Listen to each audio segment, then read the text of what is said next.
امام بخاری رضی اللہ تعالیٰ عنہ نیشاپور سے حالات جب ناگوار پیش آ گئے، بخارا تشریف لے آئے، اور پھر بخارا میں بھی وہاں کے اس وقت کے جو قاضی تھے، قاضی خالد بن احمد، انہوں نے بھی پریشان کرنا شروع کیا، اور پہلے تو یہ شرط لگائی کہ آپ ہمارے بچوں کو گھر پہ آ کر پڑھائیں۔ میں اس سے ایک بات کہنا چاہتا ہوں، اس لیے میں نے اس واقعے کو چھیڑا۔ تو حضرت نے فرمایا کہ نہیں، میں گھر پہ آ کر نہیں پڑھاؤں گا حدیث شریف۔ فرمایا اچھا، میرے بچوں کو آگے بٹھائے؟ فرمایا نہیں، الاقدم فالاقدم، جو پہلے آئے گا وہ پہلے بیٹھے گا، کوئی میرے وہاں اس طرح تقسیم نہیں ہوگی۔ اس پر خالد بن احمد کو غصہ آیا کہ تم نے میری توہین کی، نتیجتاً آپ کو پریشان کرنا شروع کیا۔ اسی میں حضرت نے پھر بخارا سے قریب جہاں آپ کی اس وقت قبر ہے، خرتنگ، وہاں آپ تشریف لے گئے، وہ آپ کے رشتہ دار تھے، اور وہیں پر آپ کا رمضان المبارک کے آخری دن، یعنی جس دن عید کا چاند طلوع ہوا، اسی دن یہ حدیث کا چاند غروب ہو گیا۔ ہمارے شیخ رحمۃ اللہ علیہ نے بہت پیارا جملہ لکھا، مولانا زکریا صاحب رحمۃ اللہ علیہ نے، چونکہ عید کا چاند طلوع ہوا اور حضرت کا انتقال ہوا تھا رات میں، تو فرمایا عید کا چاند طلوع ہوا اور حدیث کا چاند غروب ہو گیا۔ تو مجھے اس واقعے سے بتانا ہے کہ امام بخاری رضی اللہ تعالیٰ عنہ نے علم کی توہین کو پسند نہیں کی۔ یہ گھر جا کر کے پڑھانا یا یہ جو ہے ان کو آگے بٹھاؤں، ان کی چاپلوسی کروں، یہ علم کی توہین ہے، اس کو پسند نہیں فرمایا۔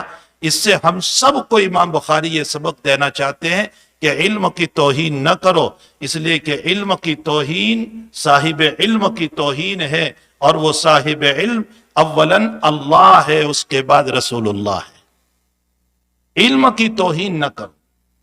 ہمیں چاہیے ہم اہل علم کو کہ کبھی بھی علم کی توہین نہ ہونے دیں، علم کی تذلیل نہ ہونے دیں، چند کوریوں کے خاطر، چند پیسوں کے خاطر علم کی توہین نہ کریں۔ مجھے ایک واقعہ یاد پڑتا ہے، حیات طحاوی میں، حیات امام طحاوی میں لکھا ہے کہ کسی مسئلے میں بادشاہ وقت نے سوال کیا۔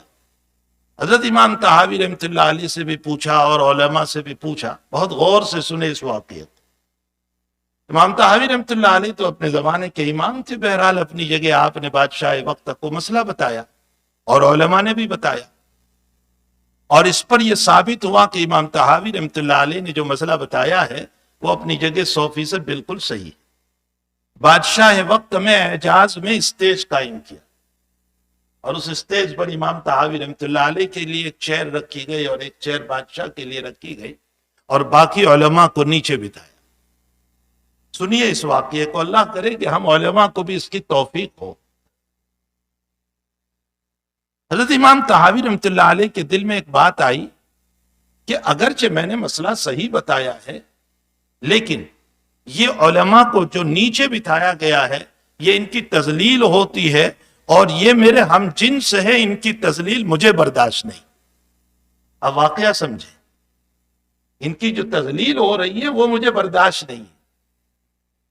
حضرت الامام طحاوی رحمۃ اللہ علیہ نے اسٹیج ہی پر بادشاہ وقت سے کہا کہ جو مسئلہ میں نے آپ کو بتایا تھا، اس مسئلے پر میں نے یہاں آنے کے بعد بہت غور و فکر کی، تفکر و تدبر کیا، تو مجھے ایسا معلوم ہوا کہ مجھے اجتہاد میں خطا ہو رہی ہے، اور یہ جو علماء ہے انہوں نے صحیح بتایا ہے۔